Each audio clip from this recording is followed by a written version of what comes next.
Hey, Spirit Lifters, good day. Hope you're doing well. In this very special episode of Spirit Lift, I interview three fathers from across the globe.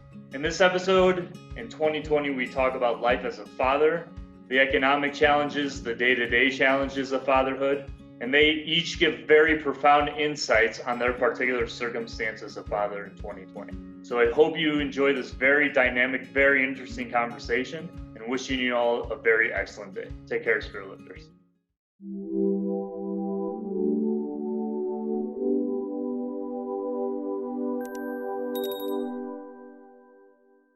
Brian, Daniel, Miguel, welcome to Spirit Lift. How are you, gentlemen? Doing great. Very good. Fine, thank you. You as well, Miguel? So far, so good at the moment. Super duper, right? Yeah. Thank you so much for being on this episode of Spirit Lift. And each of you are fathers, and we are highlighting the role that you each play as fathers, and especially in these times, and we're going to be discussing how your lives are during this time of, the quarantine, the pandemic. So to start off, let's start with you, Daniel, if I may call you Daniel. Yes? Okay. Daniel is, we're starting with you, Daniel, because you have such a fancy way of speaking, fancy accent, and I love it. So if you don't mind, we'll start with your fanciness, okay? For our Spirit Lifters, Daniel, where are you located? And sorry, this is gonna require, having a little bit of memory. I don't have a lot of memory, so I have it written down. Where are you located? What is your family makeup, your work profession, and your favorite movie? Well, hi Devin, hi Brian, hi Miguel, and hi Spear Lifters. So my name's Dan O'Driscoll. We live in Oxford in the United Kingdom.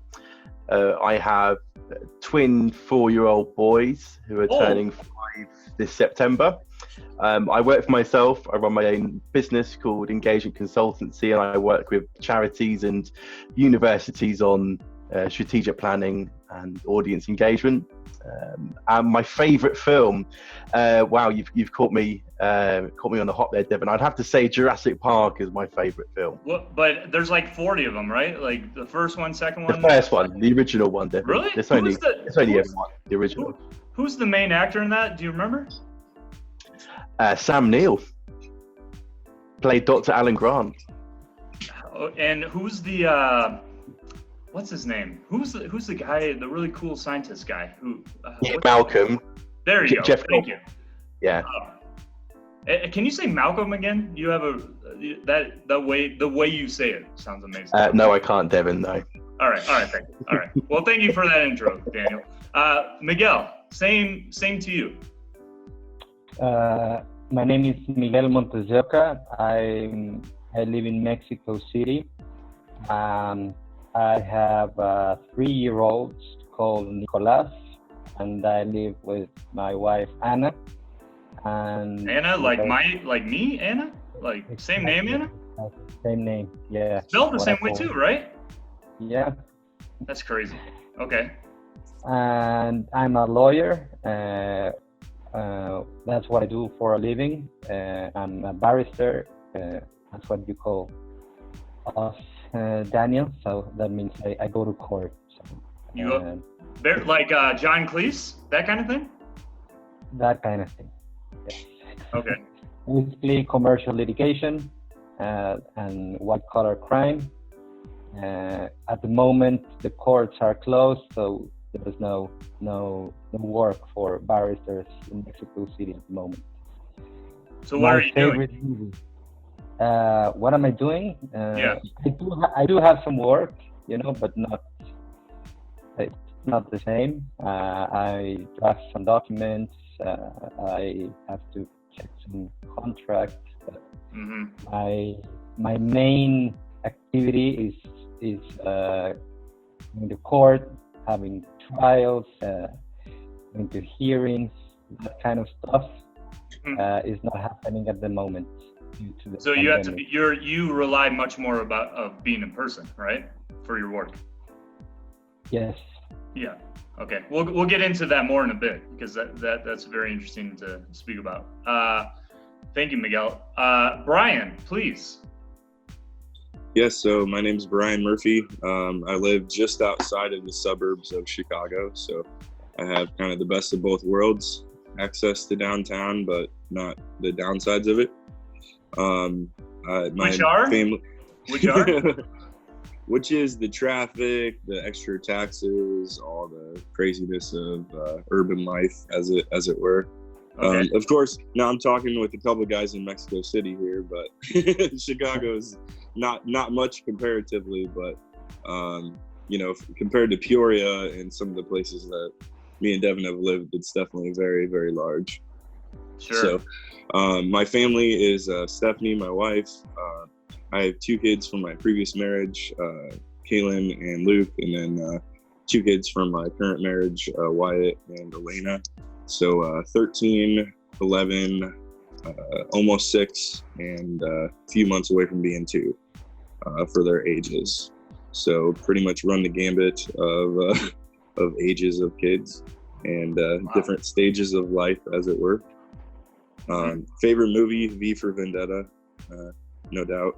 V? Like? Yeah. Oh, okay. Yeah, Natalie great Portman, movie. right? Yep, you're right. Okay. Wow. You're right. You remember in Star Wars, her role in that? Yeah. Right. I mean, Yeah. she does a lot of acting. This was like around that time, I think. Okay. Interesting. Well, thank you, Brian. And Miguel, did you say your favorite movie? I don't remember. I didn't, Devin. I'm sorry. I'm so rude. Can you? I What would is your favorite? say maybe The Godfather or Legends of the Fall. Completely Okay. different. Well, there's like 20 Godfathers as well. Which one? The first one. Yeah. Huh? The first one. The first one. Yeah. And Legends of the Fall. You like Brad Pitt? Well, I like the movie. Yes. Oh, right. Okay. I just. Yeah. What is? I forgot. What is Legends of the Fall about? The fall of mankind. The fall of what? It's a story about 3 brothers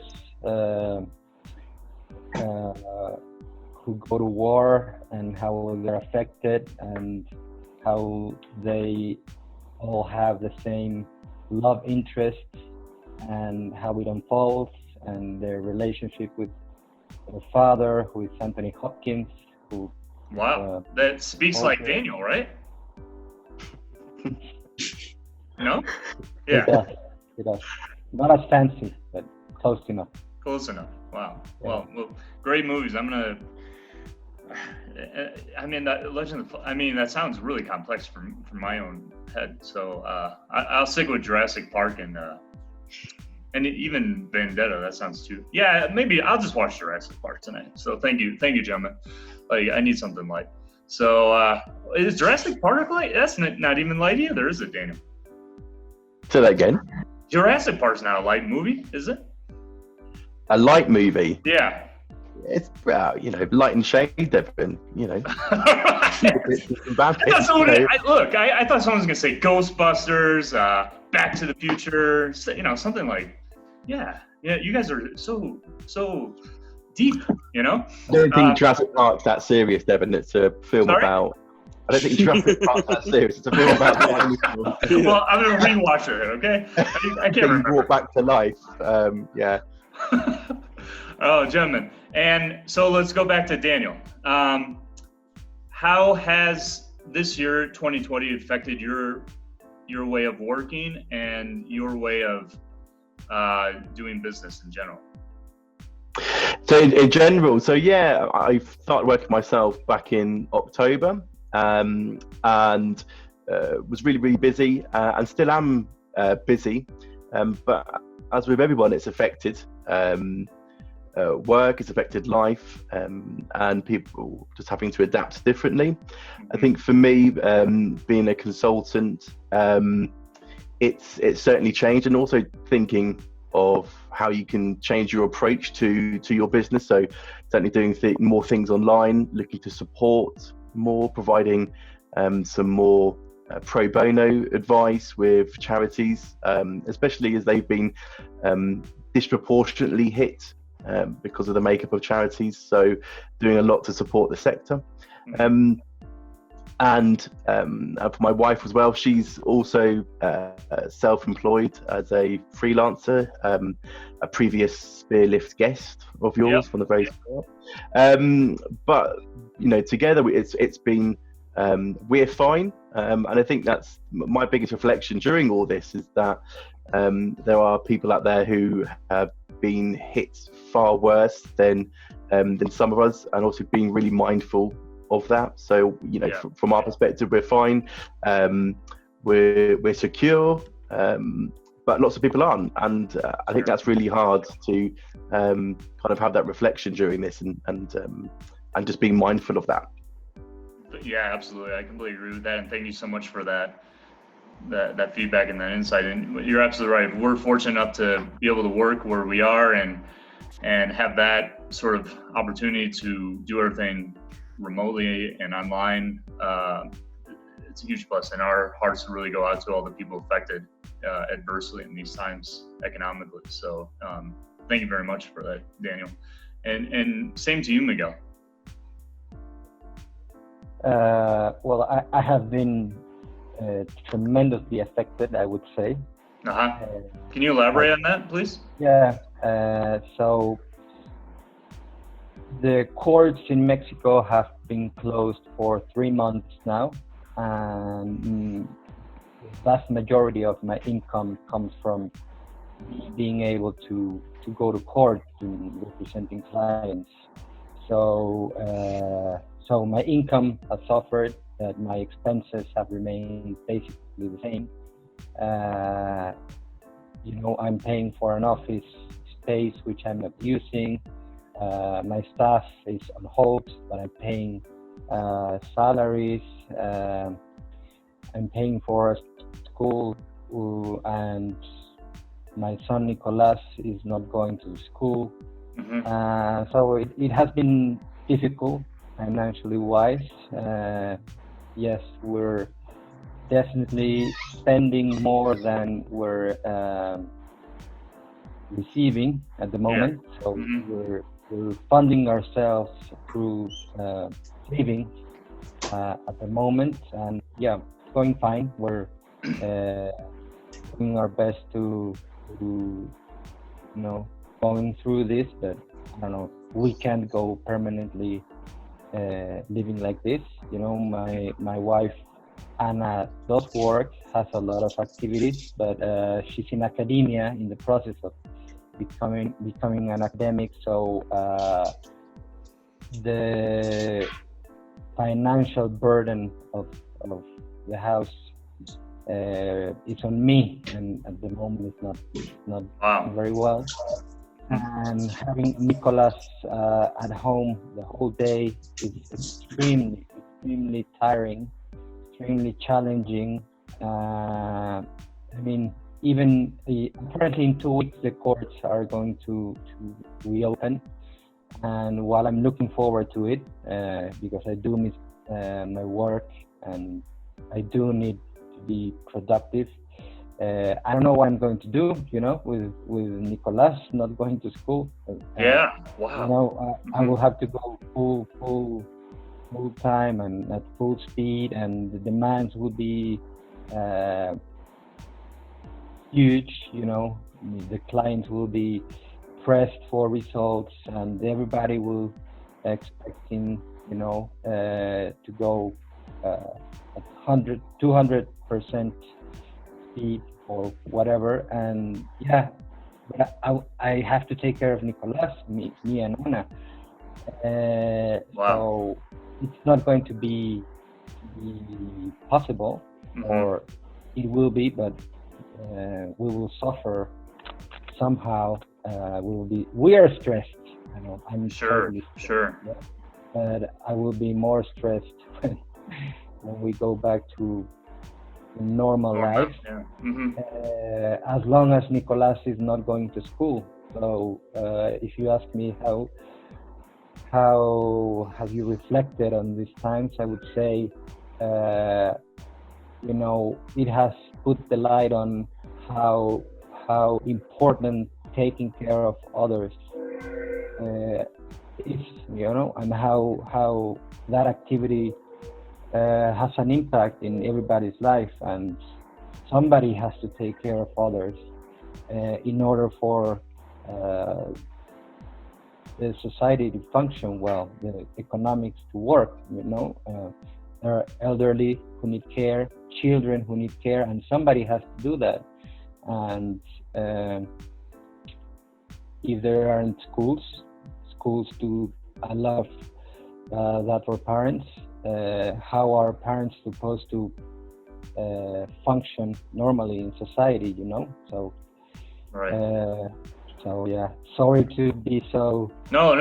That's excellent, Miguel. And you highlight a lot of very important challenges that a lot of people, especially in all your situations, gentlemen and fathers, that are dealing with. No, I mean that we do paramountly rely on certain like that collaborative way, and especially in person. Like our kids need to go there to be educated or be taken care of while I do this, and et cetera, et cetera. So like taking on so many other challenges and then trying to go back into, let's say, a certain flux or a new normality later on when we don't know what that's going to still look like. I mean, I can't imagine how strenuous that is. So no, thank you very much, Miguel, that you highlight some very important points there. So, and Brian, the same to you, please.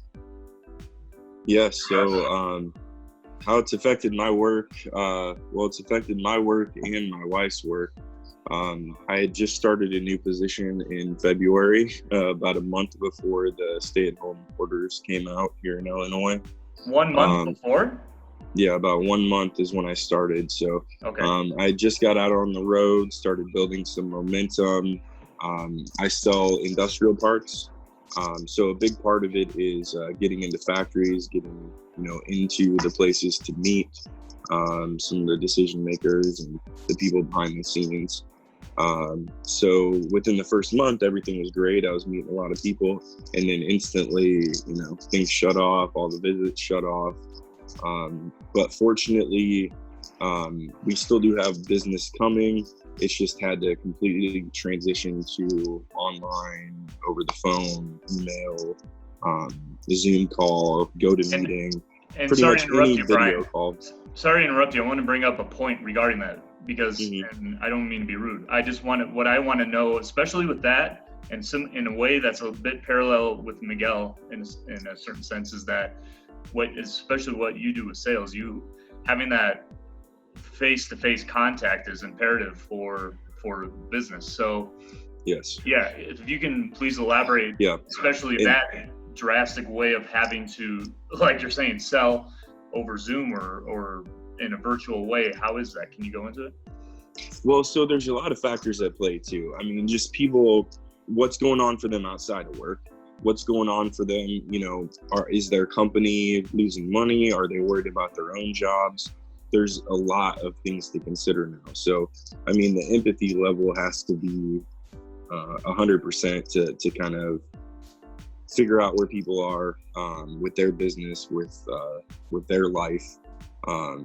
And in person, we just had a meeting about this earlier this week, how probably at least for the next couple of years, things are going to change where at least 50% of our work is going to be done over video calls, over online phone calls. Like permanently?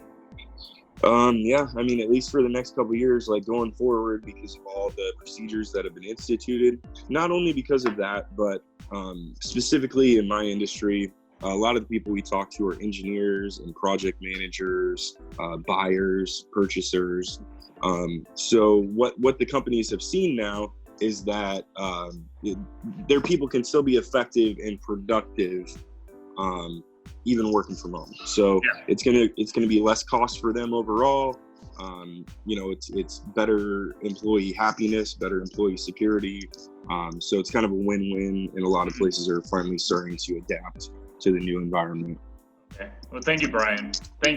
And that's really interesting. I think hearing these insights, is like between yourself and Miguel, have very similar sort of tendencies of the way of being affected work wise with this. Daniel and I have a different sort of situation. So that's Well, go ahead. Sorry. So on my end too, my wife, she was working for a daycare here in town, and they shut down at first, completely shut down, and then they were able to reopen as an emergency daycare center.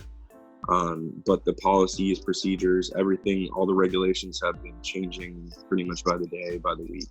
So, but fortunately, starting next week, she's going to be back working almost full time, and the kids will be able to go again after 2.5 months. Wow. So incredible. Yeah, it's been an adjustment having them home all day, and with me trying to work, it's Sure. I'm experiencing what a lot of us are probably experiencing with kids trying to work from home. No, and thank you for starting and raising that final point there, Brian. And let's go into that topic right now, please. Daniel, please talk about, obviously this dynamic of working and balancing home life as it's been feeling like on a more indefinite basis where we are in the situation now. Please describe that situation of your home life and with the kids especially. Yeah, so I think the thing that we've really recognised that it is hard, and it is a hard balance between looking after children all day, and our children are relatively young, so they're both 4, and all they want to do is spend all their time with you because they're 4, and that's the coolest thing to do in their eyes, and it is brilliant. But it is really hard if Abigail and I, my wife, if we're both busy with work at the same time, then how do we look after them both? There's only so much you can put them in front of the TV as a bit of a last resort if we both have something on at the same time. We try not to do that, but sometimes you just have to, and that's okay.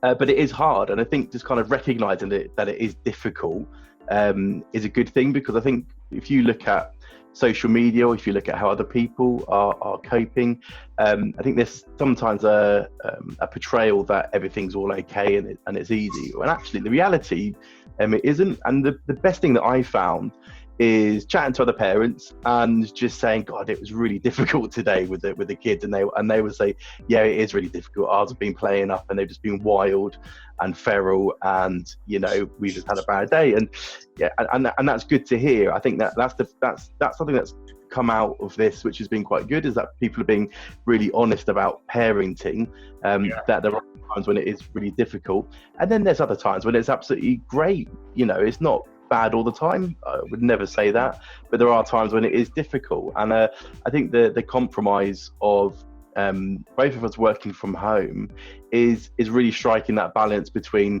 okay, so who's parenting now, who's giving the attention, who's watching out for them. With ours being 2 boys, they can just be hooligans at times, and the amount of accidents and stuff that gets thrown at each other and all of that. Hey, Daniel, sorry to interrupt you. Is hooligan? What does the word hooligan mean? I don't really. I don't speak the word hooligan. A hooligan is a like a football. A nice person? No, like a football hooligan in the people that would have fights at soccer matches, as you would say. Like the Guy Ritchie movie? Yeah, people out of Guy Ritchie movies. Yeah, like out of a lot. All right. I got you. Thugs, if you know what that word means. Okay, thugs. Okay. Something for people to look up. Hooligan. All right. I know it. I'm a father. Yeah. Keep going, Dan. I'm sorry. Yeah, sorry, but it's just that's the compromise at times when we're both working, and if one of us has to parent, it's having that good communication, and it's also compromise as well. So there's times where if Abigail has something to do and it's really important, and I also have work to do, but actually what is urgent, important, and it's having that compromise. with each other as well. So that good communication. But with us, it's trying to get out every day, out the house. That's important for them. Getting them to burn off some energy, and that's it goes for us as well. So going out and playing football, they really enjoy that at the moment. They're at the age where they enjoy football, doing football like Aaron Rodgers football, or what kind of football? Like soccer. Sorry, soccer. All right. Soccer. Yeah. Oh, soccer. Going out and playing soccer, and so they can go off and burn some energy, and that's what we found has been good. But it is hard, and I think it's all right to say that as well, because Sure. I think it's easy for people to say that looking after your kids full time, all the time, 24/7, with no support of grandparents or schools, it's hard. But everyone's finding their own way, and it's also it's being really mindful that people do things differently, and to respect how people do things. So over here at the moment in the UK, schools are starting a phased reopen from the 1st of June. So some children will be able to go back to school depending on their age, but it is down to the parents' choice whether they want to send their children back or not, and that's very much a decision that can be quite difficult for parents, especially if they feel guilty about sending their children back because they have to out of necessity, or guilt about keeping them off school still because they might not feel it's the right time to send children back. So I think it's been some really difficult decisions for some parents at the moment, and I think it will continue to be difficult for a while as well. Thank you, Daniel. Very good insights. Thank you so much. Miguel, can you go into more depth of what you already as well sort of started to highlight in your previous talk? Sorry. As all parents can be able to attest to, parenthood is an amazing experience, but it has an impact on every aspect of your life. Your relationship, your work, the way your friendships, your time, your energy. So what Anna and I have implemented for our daily routine is we take care of Nicolas on shifts, so like 3-hour shifts. I would take care of Nicolas 3 hours full on, just focus on him and not think about work, not schedule any Zoom meetings or work phone calls, and then we'll change, and then it will be Anna's turn, and during my time I will use it as I see fit. So I can either work, I have some legal documents to draft or some phone calls to attend to, or I can use it as free time as I see fit. I can do exercise or just have some personal time, and then we change and we work like that, and we have found that works for us, because at the beginning we would try to have Nicolas around and take care of both of us together. It was chaos and we didn't get anything done, and we just got frustrated, and at the end of the day we just felt bad with each other and just frustrated. We found out that this way we're obviously not able to do what we would normally do, but it works and we're fine with it, and we have learned to be kind with each other,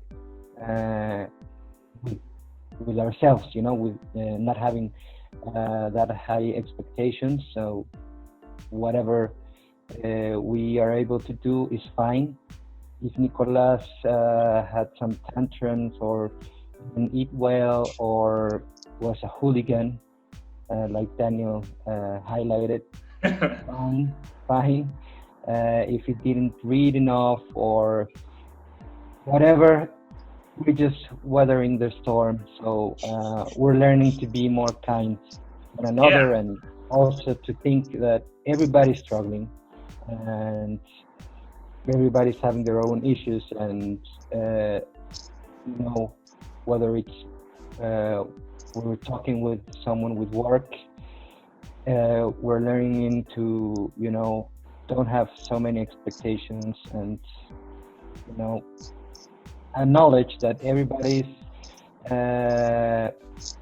having their own battles at home and in their lives and with their children or whatever, or with their relatives. So it's if you ask me what do you get out of this difficult times, I would say I would hope that we remember that it's tough, and everybody is having the same, not the same, but is dealing with this the best way they can, and it's fine. And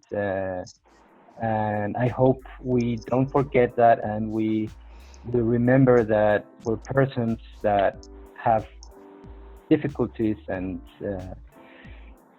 we're doing the best we can, and whatever works for each person, it's fine. So I would say if you can find some routine that works for you, do that. But if you can't, and if you struggle, it's okay. You're not alone. So I would also highlight that it's incredibly important to take care of other people. And maybe when we forget about that, or we don't put that much attention to people who take care of people, but people need to be taken care of in this society. Yeah. In order for society to work, and now it's more than ever, it's very evident. So I hope we don't forget that. Excellent points, excellent insights, Miguel. And you're all highlighting, in so far as well, this sense of, in a way, like, okay, we're got to be creative and readapt and readjust, but do that in the way that works for us, our situations, our families, the people around us, etc. And also more empathy for people, more empathy for letting go, right? There seems to be this way, and especially being a father and having kids and your wife, that like it's about how do we really take care of each other and really understand people's in our circle, like our loved ones. Like, how do we balance all these things, and how do we let go too and take care of each other? I think that's really, really awesome. Thank you. Brian, can we go into more of what you were touching on before as well? Yeah. I mean, just to kind of follow up with what Miguel said there. I mean, patience is truly a virtue now. It's one of those things. I always believe that you want to pick your battles. You learn that early on with kids. If you want to fight every battle, it's really not worth it. So there's always kind of a pick your battles aspect to parenting, but now more so than ever. Their whole structure has been changed. Every routine that they got in with school or daycare or whatever has changed. And then, for work, everyone else has a similar situation where things, like you said, it's not the same, but everyone has had to adapt to a new scenario, no matter what the case may be. Some worse than others. Some people, got laid off. Some people had to, start looking for work. So patience and empathy is really the key. But ultimately, I mean, adaptation is key too. We have to adapt to the new scenario if we don't want to go crazy. I mean, as parents right now, if you didn't adapt in any way, shape, or form based on the last few months, I can't imagine the type of pressure and stress and craziness that your brain is going through. Because you do kind of have to take a step back sometimes and just say, things are out of control. We say hooligans probably at least 3-4 times a week. Stop acting like hooligans. Okay. Especially between the 6-year-old and the almost 2-year-old, they'll get to screaming and, you know, fighting for attention. And, you know, so it's, as any parent can attest to, there's patience is more key now than any other time, for your own personal mental health, your own personal sanity. And then switching off too, like Daniel had mentioned, you know, switch off, because otherwise you're not going to get anything done. You know, that's part of the adaptation there. You know, you realize like we're trying to do it all and not separate things, but you do have to have that separate space for work. You know, whether it just be mentally, if that's all you can manage. Yeah. You do have to take yourself into a different space, just for sanity purposes. So, you know, all of that's been part of the adjustment, as well as, you know, it's been a good thing for a lot of families, I think. I mean, with my youngest daughter, this is that time right before she's 2. There's all these milestones coming now. She's talking more. She's, you know, starting to get all these new things coming. So it's a great time to be there, you know, every day in her life like this. And, you know, no matter what things go back to, you know, if they're back to daycare full time or whatever, it's priceless time, you know? Yeah. So I'm happy for the time that we've gotten, the extra time that we've gotten, you know, despite the extra challenges that are there. You know? No, that's an excellent insight as well, it. Brian. No, excellent. Thank you so much. And that's extremely important. And that kind of leads me into what I want to ask and finish with each of you, gentlemen, because I know you have busy lives, and I do really appreciate you being here for this episode. And you know, your responsibilities are tremendous at home. And Spirit Lifters, if any of you are fathers as well, please leave your comments below and let us know how, you know, if you relate to anything that Brian or Daniel or Miguel are going through as well as fathers during this time. It would be great to know. So, Daniel, so to finish off, and we'll go back to you, is that kind of feeding into what Brian just said, finishing there, this will be poised for my final question for each of you, is that I spoke to somebody just a couple of days ago, and that person had told me that for her right now, she brought up a really good point, because like we were kind of in each and every country thrust into a new situation very quick, okay? And what each of you, have been speaking about this sense of adaptation, right? And like just thrust into something completely drastic and different in a very short amount of time. So when I was speaking to this person, she said that, well, you know, some people like work from home and some people don't, and for different reasons, okay?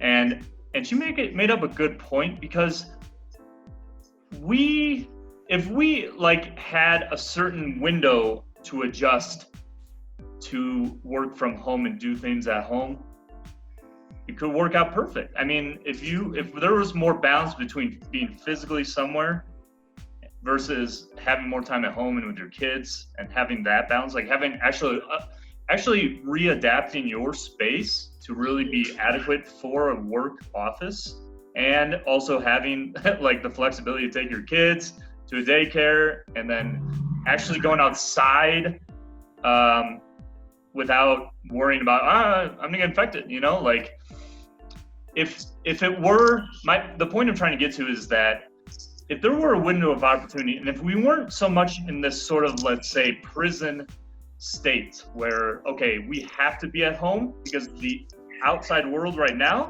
could harm us, or we could give something to somebody else that could harm them. That's what we're facing. There's a parallel to being in a way a prisoner, right? Because of an external threat. So what I want to ask you, and each of you gentlemen, is that when the situation gets back, we just lost Brian, maybe he'll come back. Something probably happened in his connection. I think he's having a hooligan problem with the kids. Yeah, we'll get back to it. Let's see if he comes back. So what I want to ask if, let's say, when at some point in the future, when things are, hi Brian, I see you. There you go. I heard Daniel just commented there was a hooligan problem. Was that true? Yeah. Okay, that's all right. This is the real life. This is temporary issue. The real deal. So my question is, let me put you the scenario. Let's just say we'll get to a state sometime in the future where going outside will be fine, we'll be safe. Let's say the new normal, whatever that is or whatever that looks like, can guarantee us safety somehow being outside. My question to you is, what would you do with what you're learning now to change or readapt your general way of life in the future? It's to say, would you have more, I mean, you can work mostly from home. I know in your situation it'll be different than Brian and Miguel, but what certain things are you learning from this that you want to apply permanently, or you think you might want to apply permanently in the long run? And it's a two-part question. What tip would you, or insight would you, final thought, leave to any father, anyone in the world about the situation now, and just a word of encouragement? So I think, for, as I mentioned, both Abigail and I work from home at the moment. So from that regard, we've got quite a good setup already. Hey Brian, mute it for now. Just put yourself on mute. That's what I tried to do before. Or let me try. Don't worry. Yeah. Okay. There you go. Go ahead, Daniel. Okay. So as I mentioned, both my wife and I work from home already. The only difference is when we go out to client meetings, but the enforced lockdown means that we've just adapted and doing that virtually. I think it proves that a lot of businesses, if they're able to, can work from home, and giving people more flexibility, and that's not just if you have kids, even if you don't have kids, being flexible and mindful that everyone has a different situation and that you can work from home. I think what this will show that in some regards travel will be viewed as a bit of a luxury, and we'll be focusing more on how we can do things digitally and not necessarily having to do things face to face. There will be lots of industries and sectors where that isn't possible, but I think it also highlights that some industries and sectors you can do it, and you don't have to be physically present in places. For us, I think that one of our big learnings, and it's going back to what Brian said as well, that we've been incredibly lucky to spend so much time with our children.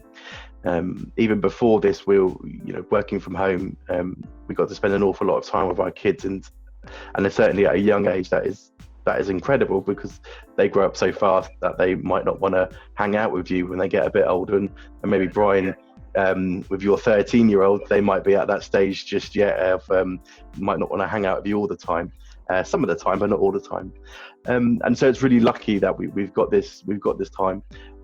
I think for us, what we've missed more than anything else is the support of our families, and we knew before how much of a support both our sets of parents have been, but when you're not able to see them for coming up to 3 months now for ourselves here, that puts a real strain, and that is really difficult, and it's emotionally draining. It's also, I think, emotionally damaging, both for us, but also for the children as well. Not be able to see their grandparents, and they see a lot of their grandparents, which is really lucky. And I think for us, it's really reflecting as to, how we can spend more time in the future with friends and family. Also reprioritize. So where do you want to spend your time, and what does that look like? So I think it's really highlighted to us how experiences with your friends and family are far more important than anything material, and we've missed that. We can still buy Sorry, I'm going to close my blinds here. We can still buy all the toys that they want, and still having that materialistic aspect. But actually, the most important thing, and the thing that's lacking, is that physical contact and having those experiences. So going on days out to the beach, or just going out for a walk and playing football with the grandparents and just having an enjoyable time. That's the thing that I think we'll cherish more than anything coming off the back of this, is that interaction and spending time with each other. And that's far more important than any Transformers. It's still pretty cool. Why didn't you mention that as one of your favorite movies at the beginning? I don't understand. Oh, well, Devin, I thought we would segue into Transformers at some stage, and I'm just lucky that our kids love Lego, Transformers, and rock and roll. So what more do you want? Well, they're twins, and I know Noel and Liam. They're from Manchester. Their last name is Gallagher. I know that they're not twins, but I mean, we need another Oasis, so you got to train them now, right? Yeah, well, we got them a guitar and a drum kit for Christmas, so we're starting them off early. Well, and get the vocal lessons too. Hey. We didn't know Liam Gallagher, so another generation. If only I knew a singer from a band. If only I knew that, hey? Yeah, well, we have to look, right?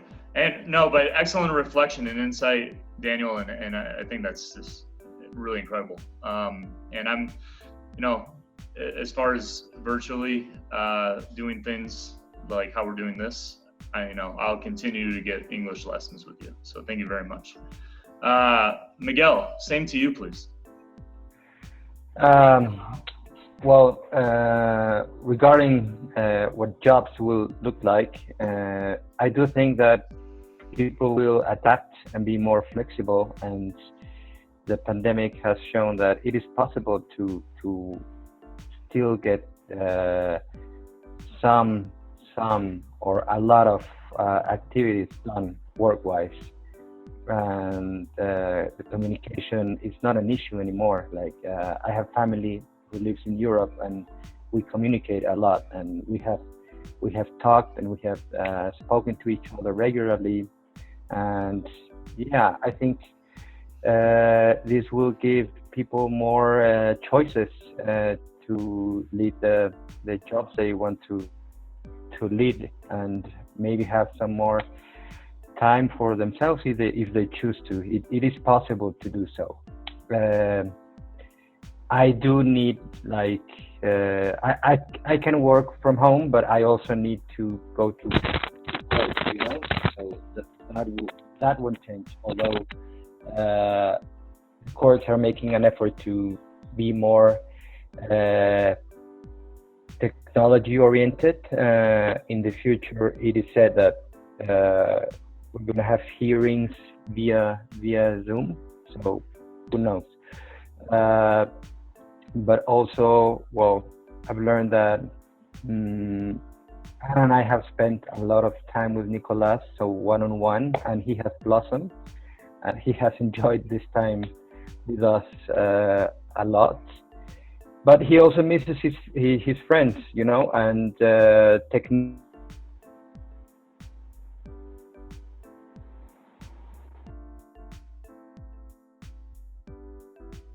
Miguel, I think you froze. Can you hear us?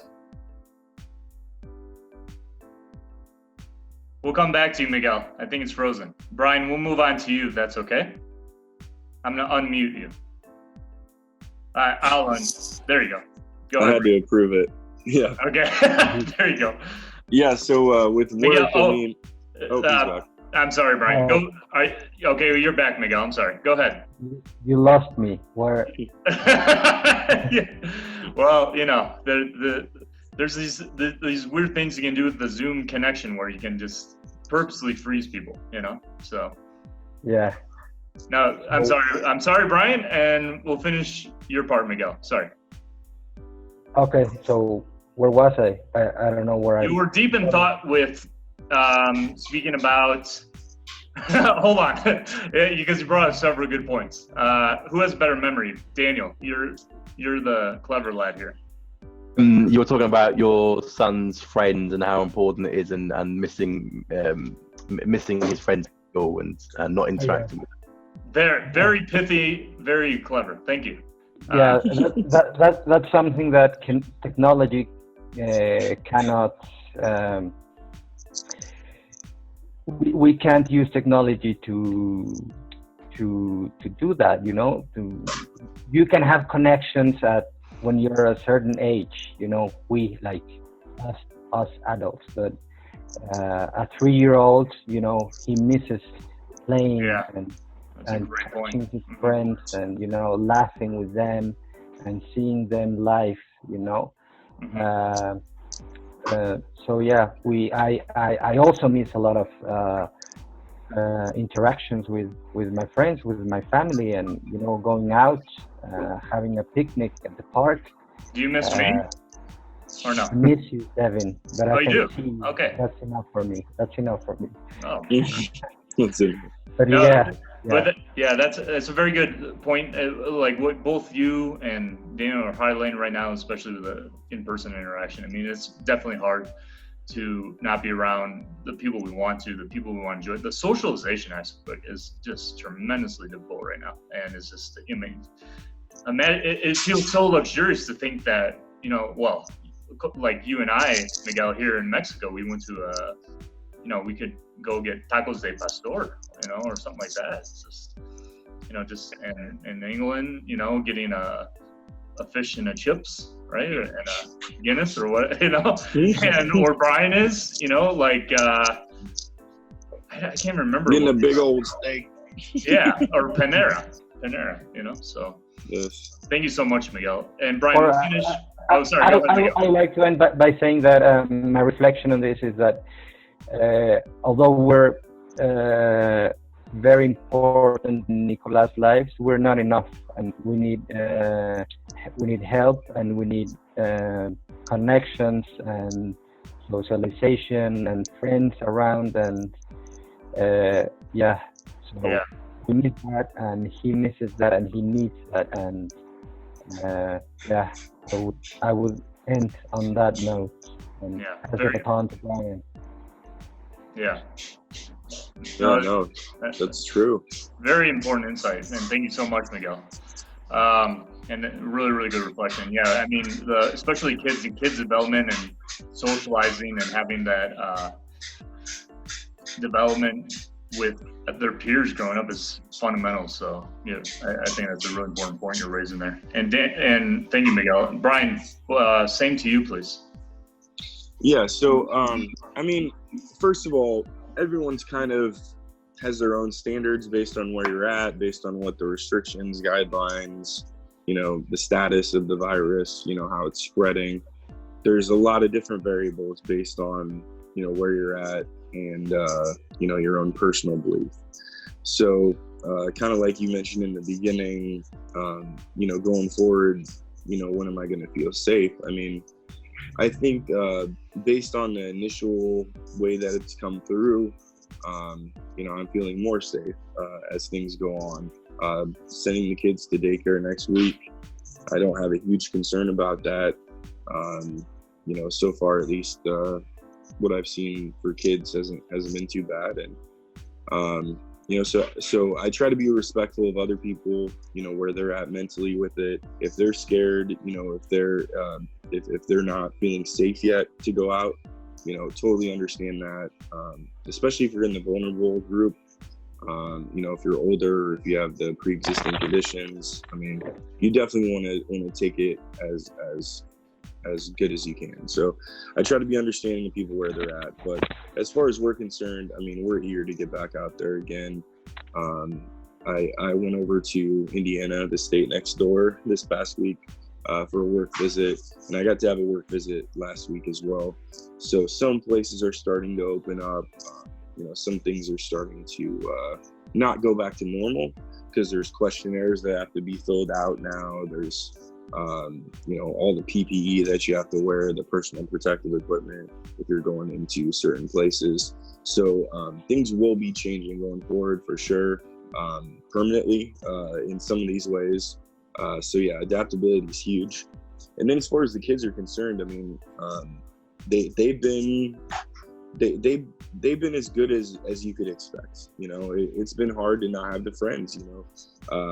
We have been around a few people that we know that have kids, and they have gotten to play a little bit, especially more recently here.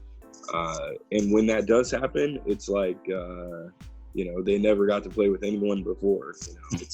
They really appreciate that time, that they can socialize with other people. And we try to adapt with Zoom, and some of the video chatting and everything, and that'll be part of things going forward. But in general, there will ultimately be no substitute for face-to-face. There's no substitute.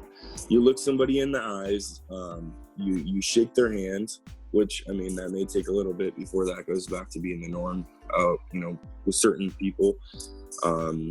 But you look somebody in the eyes, you see what you want to see. And it's a little bit different on Zoom. You don't quite have that same fulfillment, especially for kids. They had to adapt to some Zoom learning, and then they did some like Zoom meetings with their classroom where you have, 30 different pictures in the window, in the Zoom window. And it's like one of those old game shows where you're asking people questions in the different boxes. But it's not as real as me looking you in the eyes face to face. So ultimately that will have to come back in some capacity, even if you have to wear a face shield or stand between a plexiglass shield or whatever the case is. Some places have adapted differently. We need to get back out, and people do need to hopefully get back closer to what they did before, for their sake. There's a lot of people hurting economically. Like Miguel hasn't been able to get in the courthouse. There's a lot of lawyers, same position. A lot of the courthouses here have been closed too. So, they can submit certain petitions and things, but I want to get a divorce. but you can't have, without the full hearing in front of the judge. It's not going to be finalized. So, and when the courts do come back in session, as you probably already know, Miguel, you're probably kind of dreading that. It'll be like Black Friday for retail workers. Like non-stop cases, this case. Yeah, sure. And it'll be kind of the same, for visits too. Once things open back up, I'm gonna have no problem filling my calendar, because places are starting to change and kind of open up a little bit. So I'm optimistic that we will be able to adapt. And you keep a good mentality, you keep a good attitude, especially as a parent too. I mean, if we seem like we're losing it, if we seem like we're stressed and we're going crazy, our kids reflect off of everything they see coming from us. So it's who we are and how we act becomes a reflection on them. So we need to always be mindful of that, and that's helped. I think helped me with the patience, helped me with that, and the fact of having an older kid and then having younger kids. I've been through it a few times before, so I know kind of what things you can control and what things you can't to a certain extent. So I mean, just be mindful of the things that you can control and do as best as you can with those, and then the things that you can't, don't let them rule you, and just try to move past them, and we'll get through this. Whether you're living on the savings or whether you're making commissions or whatever you're doing, we'll figure out a way, and keep your mind there, keep your mind right, and things will be good. And watch good movies, right? Brian, thank you. Thank you so much for those extremely valuable insights as well, and you touch on really, really important things as well. And I want to thank all of you, Daniel, Miguel, Brian. I remembered your names. That's a great way to end this. You're excellent people. You're excellent fathers. I wish you a very happy Father's Day in advance. And thank you for the extraordinary work you do as fathers, honestly. And Spirit Lifters, if you have any, your own insights about fatherhood, if you are fathers, let us know. We'd love to hear from you. So have a great day and wishing all the best.